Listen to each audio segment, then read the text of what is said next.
Hi students. Hi students. Subject English, occasional first day. Subject English, occasional first day. Topic name is grammar. Topic name is grammar. Prepositions. Topic name is prepositions. Grammar అనేది prepositions. దీనికి 2 marks. మనకు 2 marks. 6 ఇస్తాడు. Each question కి half mark, 2 choice, 4 into half is equal to 2 marks. Prepositions కి mark మనకు 2 marks. Question number ఎంత 7. Question number 7 మనకు question paper లో question number 7 topic grammar prepositions దీనికి 2 మార్క్స్. స్టూడెంట్స్ చూడండి, prepositions show relationship. A preposition is usually followed by its object, noun and pronoun. Preposition ఏం చూపిస్తుంది మనకు? షో రిలేషన్షిప్, సంబంధాన్ని చూపిస్తుంది. Prepositions show relationship. మనకు ప్రిపోజిషన్ అనేది సంబంధాన్ని సూచిస్తుంది, రిలేషన్షిప్ సూచిస్తుంది. A preposition is usually followed by its object లేదా నౌన్ ప్రొనౌన్. ప్రిపోజిషన్ ఎప్పుడు కూడా ఆబ్జెక్ట్ ని లేదా నౌన్ లేదా ప్రొనౌన్ ని మాత్రమే ఫాలో అవుతుంది. ఆబ్జెక్ట్ లేదా నౌన్ లేదా ప్రొనౌన్ మాత్రమే ఇది ప్రిపోజిషన్ ఫాలో అవుతుంది. There are different kinds of prepositions. చాలా రకాల ప్రిపోజిషన్స్ ఉన్నాయి. There are different kinds of prepositions. It is very important for learners to practise various uses of prepositions. First one, a preposition of place and directions. First one, prepositions of place and directions. Place మరియు direction చూపించే prepositions ఏంటి? Prepositions of place, place చూపిస్తాయి లేదా direction చూపించే prepositions ఏంటి? These prepositions answers vary. Some of them are to, at, from, on, to, of, out of, upon, inside, within, by, under, above, below, behind, beneath, on top of, in front of, over, up, down, off, between, around, among, from, away, through, across, along, through. So many kinds of prepositions is there. There are different kinds of prepositions. ఏం చూపిస్తాయి? Place లేదా directions చూపిస్తాయి. Place లేదా direction చూపిస్తుంది. చూడండి, first example చూడండి. we use in to show location. we use in ఏ విధంగా location చూపిస్తుంది. దేనికి వాడతారు? ఇన్ని లొకేషన్ చూపించడానికి. లో ఇన్ అంటే లో అనే అర్థంలో వాడతారు. లొకేషన్ చూపించడానికి ఏం వాడతారు? ఇన్ వాడతారు. we use in to show location. Location చూపించడానికి ఇన్ వాడతారు. ఇన్ అంటే లో అనే అర్థంలో వాడతారు. చూడండి, ఇంకా example. In the college, college లో. ఇన్ ఢిల్లీ, ఢిల్లీలో. In the college, in Delhi. In a town, college లో, టౌన్ లో, ఢిల్లీలో. అంటే లొకేషన్ చూపించడానికి ఏం వాడతారు? ఇన్ అనే ప్రిపోజిషన్ ని వాడతారు. చూడండి ఒకసారి. we use in to show location. ఇన్ని లొకేషన్ చూపించడానికి వాడతారు. ఏంటిది? ఇన్ ద కాలేజ్, కాలేజ్ లో. ఇన్ ఢిల్లీ, ఢిల్లీలో. ఇన్ ఏ టౌన్, టౌన్ లో. ఎగ్జాంపుల్ అంటే సమ్మరీ. ఎగ్జాంపుల్ ఎలా ఇస్తాడు అంటే చూడండి, whales live dash the sea అంటాడు. Whales live dash the sea అంటాడు. ఇక్కడ మీకు డాష్ ఇస్తాడు, ఫిల్ ద బ్లాంక్స్ అంటాడు. డాష్ ఇస్తే ఏమంటాడు? Whales live dash the sea. Whales ఎక్కడ నివసిస్తాయి? సముద్రంలో నివసిస్తాయి. ఇక్కడ సముద్రంలో. లో అని అర్థం ఏమొస్తుంది? ఇక్కడ ఇన్ ద ఏమొస్తుంది? ఇక్కడ in the sea. Whales live in the sea. దీనికి హాఫ్ మార్క్. దీనికి ఎంత? Half mark. Next one, we use on for a surface.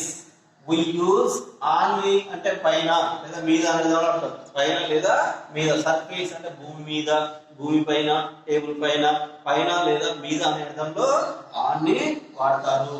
we use on for a surface. Surface భూమి మీద అని అర్థంలో వాడతారు. చూడండి, ఆన్ యువర్ డోర్, ఈ డోర్ పైన, ఆన్ ద వాల్, గోడ పైన, on your door, on the wall, గోడ పైన, లేదా డోర్ పైన, డోర్ మీద, గోడ మీద అని అర్థంలో వాడతారు. ఎగ్జాంపుల్ చూడండి, ఎగ్జాంపుల్ ఇస్తాడు, the book is dash the table అంటాడు. The book is dash the table. ఎక్కడ టేబుల్, బుక్ ఎక్కడుంది, టేబుల్ మీద లేదా టేబుల్ పైన. ఇక్కడ మీరు ఎగ్జామ్ లా ఈ యొక్క డాష్ నింపాలి. ఆన్, ఎక్కడ బుక్ టేబుల్ పైన ఉంది లేదా టేబుల్ మీద ఉంది. ఎగ్జామ్ లో ఇది ఇలా రాస్తే, ఇలా ప్రిపోజిషన్ రాస్తే దీనికి హాఫ్ మార్క్. నెక్స్ట్ వన్ ఏంటి, we use at to indicate a place. at ని ప్లేస్ గురించి ఇండికేట్ చేయడానికి, ప్లేస్ ఇండికేట్ చేసే విషయంలో ఆడతారు. ఇక్కడ చూడండి, at we use at to indicate a place. at school, at the door, at home అంటే వద్ద. at అంటే వద్ద, ఇంటి వద్ద, కాలేజీ వద్ద, స్కూల్ వద్ద, బస్ స్టాండ్ వద్ద అనే అర్థంలో at ని వాడతారు. ప్లేస్ ఇండికేట్ చేయడానికి, మన ప్లేస్ తెలియజేయడానికి ఎట్ అనే ప్రిపోజిషన్ ని వాడతాం. చూడండి ఎగ్జాంపుల్, ఎట్ స్కూల్, స్కూల్ వద్ద, ఎట్ ద డోర్, డోర్ వద్ద, ఎట్ హోమ్, ఇంటి వద్ద, వద్ద అనే అర్థంలో ఎట్ అనే ప్రిపోజిషన్ ని వాడతారు. ఎగ్జాంపుల్ అంటే మరి, we were dash the airport yesterday. we were dash the airport yesterday. నిన్న మేము ఎయిర్పోర్ట్ వద్ద ఉన్నాము అంటే ఏం రాయాలి, ఇక్కడ ఎట్ అనే ప్రిపోజిషన్ రాయాలి. ఎట్ అనే ప్రిపోజిషన్ డాష్ ఇస్తాడు, ఆ డాష్ మీరు ఎట్ అనే ప్రిపోజిషన్ ని రాయాలి. వద్ద అనడంలో వాడతారు, ఎట్ అనే ప్రిపోజిషన్ ని వాడతారు. నెక్స్ట్ వన్, సెకండ్ వన్ చూడండి, the prepositions of time. Prepositions of time, time సూచించే ప్రిపోజిషన్స్ చూడండి. ప్రిపోజిషన్స్ ఆఫ్ టైం, టైం తెలియజేసి చూడండి, at, on, in, after, next before, for, since, till, during, by etcetera. ఇవన్నీ కూడా టైం సూచించే prepositions. Prepositions of time, time సూచించే prepositions ఏంటివి, at, on, in, after, before, for, since, till, during, by etcetera. చూడండి, at తీసుకోండి, sorry at the first at నుండి, at to point out specific time, ఖచ్చితమైన సమయాన్ని తెలియజేయడానికి మనం ఏం వాడతాము, ఎట్ అనే ప్రిపోజిషన్స్ వాడతాము.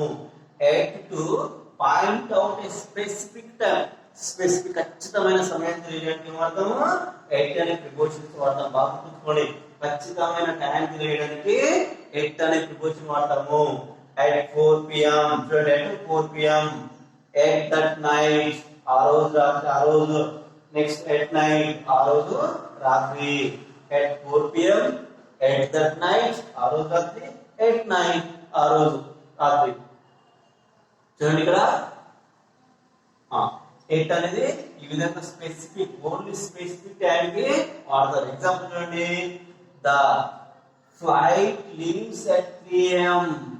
The flight leaves at 3 am. 3 గంటలకు ఫ్లైట్ వెళ్ళిపోయింది. ఎన్ని గంటలకు, 3 గంటలకు, 3 o'clock కి. అంటే 3 అనేది స్పెసిఫిక్ టైం కదా, ఖచ్చితమైన సమయాన్ని యూజ్ చేసేటప్పుడు ఎట్ అనే ప్రిపోజిషన్ వాడాలి. ఇప్పుడు ఎగ్జామ్ ఏం చేస్తాడు, the flight leaves dash 3 am అంటాడు. అప్పుడు ఏం చెప్పాలి, ఈ స్పెసిఫిక్ టైం జవాబు ఇక్కడ ఎట్ 3 am రాయాలి. Next one, on. On for days and dates. On దేనికి వాడతారు, డేస్ కి అండ్ డేట్స్ కి. బాగా చూసుకోండి, డేస్ కి డేట్స్ కి. ఆన్ ని, ఆన్ దేనికి వాడతారంటే డేస్ కి మరియు డేట్స్ కి. చూడండి, on Tuesday, on the day, on the 15th December. ఇలా ఆన్ ని డేస్ లేదా డేట్స్ కూడా ఆన్ వాడతారు. డేస్ కి కానీ డేట్స్ కానీ ఆన్ వాడతారు. On Tuesday, on the day, on the 15th December. Example చూడండి, my daughter will come here dash Sunday అంటాడు.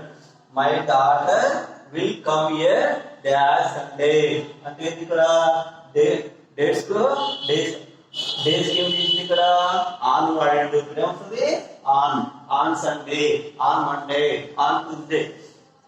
డేస్ మొత్తం కూడా ఆనే వస్తుంది. డేస్ కి ఏమొస్తుంది ఆనే వస్తుంది. On Sunday, on Monday, on Tuesday కి ఏమొస్తుంది ఆన్ వస్తుంది. చూడండి next one in for unspecific time during. In ఎప్పుడు వాడతారు అన్స్పెసిఫిక్ టైం అంటే ఖచ్చితమైన సమయాన్ని కాకుండా ఉంటే వాడతారు అన్నమాట. అన్స్పెసిఫిక్ టైం కి ఏం వాడతారు ఇన్ వాడతారు. In for unspecific time during unspecific time లో ఇన్ వాడతారు. చూడండి ఏ డే కానీ మంత్ కానీ సీజన్ కానీ ఇయర్ కానీ ఏమంటారు ఇక్కడ ఇన్ వాడతారు.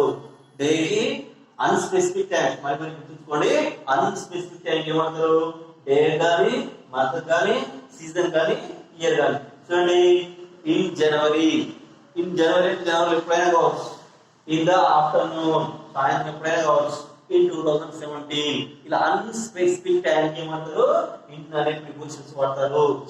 In January, in the afternoon, in 2017 ఇలా వాడతారు అన్నమాట. లేదా ఇన్ ద ఆఫ్టర్నూన్ 2017 ఇలా. చూడండి ఎగ్జాంపుల్ చూడండి. The syllabus will be completed in February. The syllabus will be completed in February dash February అంటాడు. ఎప్పుడు కంప్లీట్ అవుతుంది ఫిబ్రవరిలో కంప్లీట్ అవుతుంది. మరి ఫిబ్రవరిలో ఏ రోజు అవుతుంది అని స్పెసిఫిక్ గా చెప్పలేదు. అన్స్పెసిఫిక్ ఏంటిది అన్స్పెసిఫిక్ టైమ్స్ కి ఏమంటారు ఇన్ అనే ప్రిపోజిషన్స్ వాడతారు. నెక్స్ట్ since అంటే since to say when something has begun to happen it is used only with present perfect tense ని present perfect tense కి ఏమంటారు since వాడతారు. since to say when something has begun ఒక పని మొదలై అది ఇంకా కొనసాగుతున్నట్లయితే present perfect tense లో present perfect tense కి ఏమంటారు since వాడతారు. They have been playing since morning. వాళ్ళ మార్నింగ్ నుండి ఏంటి వాళ్ళ ఆట ఆడుతూనే ఉన్నారు. ప్రెసెంట్ పర్ఫెక్ట్ టెన్స్ కి ఏమంటారు సిన్స్ అనే ప్రిపోజిషన్ వాడతారు. ఇక్కడ డాష్ అంటే example they have been playing dash morning అంటాడు. ఇదేంటి ప్రెసెంట్ పర్ఫెక్ట్ టెన్స్ కాబట్టి వాళ్ళు ఆల్రెడీ ఆట స్టార్ట్ మార్నింగ్ నుంచి ఆడుతూనే ఇంకా కూడా ఆడుతూనే ఉంటారు అనమాట. ఇది ప్రెసెంట్ పర్ఫెక్ట్ టెన్స్ ఏమంటారు since. Next one for to say how long some times has happened. For ని ఏం వాడతారు for to say how long something has happened ఎంత సమయం పడుతుంది అని ఆడికి ఏం చేస్తారు ఈ ఫర్ ప్రిపోజిషన్ వాడతారు. ఎగ్జాంపుల్ చూడండి it has rain for 2 hours. 2 hours నుంచి వర్షం పడుతూనే ఉంది. For to say how long something ఏదైనా ఎంత సమయం పడుతుంది అనే అర్థంలో ఫర్ అనే ప్రిపోజిషన్ వాడతారు. To has rain for 2 hours ఇక్కడ ఏమొస్తుంది ఫర్ 2 hours వస్తుంది. నెక్స్ట్ డ్యూరింగ్ ఆ సమయంలో టు సే డ్యూరింగ్ ఎప్పుడు వాడతారు to say when something has happened will happen. to say when something has happened will happen అంటే ఆల్రెడీ జరిగిపోయింది జరగబోయే దాని గురించి డ్యూరింగ్ వాడుతున్నటువంటి the accident must have occurred during the night. During అంటే దేని అర్థం వాడతారు సమయంలో ఆ సమయంలో నైట్ టైంలోనే ఎక్కువ యాక్సిడెంట్లు అవుతాయి అంటే సమయంలో ఆ కాలంలో అనే అర్థంలో డ్యూరింగ్ అనే ప్రిపోజిషన్ వాడతారు. డ్యూరింగ్ అనే ప్రిపోజిషన్ ని వాడతారు. నెక్స్ట్ థర్డ్ వన్ చూడండి prepositions of divergent relations. Prepositions అనేవి ఏ విధంగా డైవర్జెంట్ రిలేషన్స్ కలిగి ఉన్నాయి.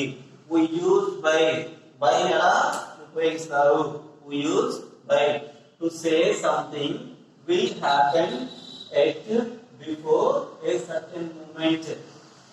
By a person to say something will happen at before certain moment. ఎప్పుడు జరగబోతుంది ఎప్పుడు జరిగింది అనే అర్థంలో వాడతాం. చూడండి for example, we should leave by 9 am. we should leave by 9 am. మేము 9 గంటలకల్లా లీవ్ అవుతాము, వెళ్ళిపోతాము. by Monday, by next month, by next week, by next year. ఇలా ఇలా వస్తాయి. బై అర్థంలో నెక్స్ట్ ఫ్యూచర్ లో జరగబోయే కూడా by 9 am, by Monday, by next month, by next year అనే అర్థంలో కూడా ఇది బై అనే ప్రిపోజిషన్ వాడతారు. In the passive voice by అనే ప్రిపోజిషన్ అని వాడతారు. ఇన్ ద ప్యాసివ్ వాయిస్ లో కూడా వాడతారు. చూడండి, in the passive voice the case was argued by an eminent lawyer. ఈ కేసు ఎవరి చేత ఆడబడింది? ఎమినెంట్ లాయర్ చేత. బై అనేది ఇది ప్యాసివ్ వాయిస్ లో కూడా బై అనే ప్రిపోజిషన్ ని వాడతారు. To next one, by to indicate a mode of action. To indicate by అనే ప్రిపోజిషన్ వాడతారు. To indicate mode of action. Action విషయంలో కూడా ఉంది. చూడండి, he has improved in English by reading newspaper. By reading newspaper ఇక్కడ by అనే preposition వాడతారు. To next one, to indicate mode of transport. To indicate mode of transport. Transport చేసేటప్పుడు కూడా by అనే ప్రిపోజిషన్ వాడతారు. చూడండి, we went మనం వెళ్ళినప్పుడు we went to Delhi by air. ఇక్కడ మోడ్ ఆఫ్ ట్రాన్స్పోర్ట్ లో కూడా by అనే ప్రిపోజిషన్ వాడతారు. we went to Delhi by air. by air అనే అర్థంలో కూడా by అనే ప్రిపోజిషన్ వాడతారు. we use for ఇలా వాడతారు. to indicate period of time. Period of time కి ఏమంటారు? ఫర్ వాడతారు. To indicate period of time. Period of time తెలియడానికి, ఒక పని ఎప్పటి నుంచి జరుగుతుంది అని తెలియడానికి పీరియడ్ ఆఫ్ టైం ని ఉపయోగిస్తారు. For 10 days, for 4 hours, for 10 days, for 4 years ఇలా వాడతారు. నెక్స్ట్ చూడండి, టు ఇండికేట్ రీజన్. రీజన్ ని కూడా ఫర్ వాడతారు. To indicate reason. చూడండి, he was punished for his offense. To indicate reason. Reason కూడా ఫర్ వాడతారు. he was punished for his offense. తను శిక్షించబడ్డాడు. Next, to indicate purpose. you should purpose కూడా ఏం చేస్తారు? you should read books for gaining knowledge. you should read books for dash gaining knowledge అంటారు. ఏమొస్తుంది? For వాడతారు. Next, we use since. to indicate a point of time. Period of time కి ఏమో for వాడతారు. Point of time కి ఏమో since వాడతారు. since morning, since 1999, since Monday ఇలా పాయింట్ ఆఫ్ టైం కి ఏమో since వాడతారు. పీరియడ్ ఆఫ్ టైం కి ఏమో ఫర్ వాడతారు. చూసుకోండి. Thank you students.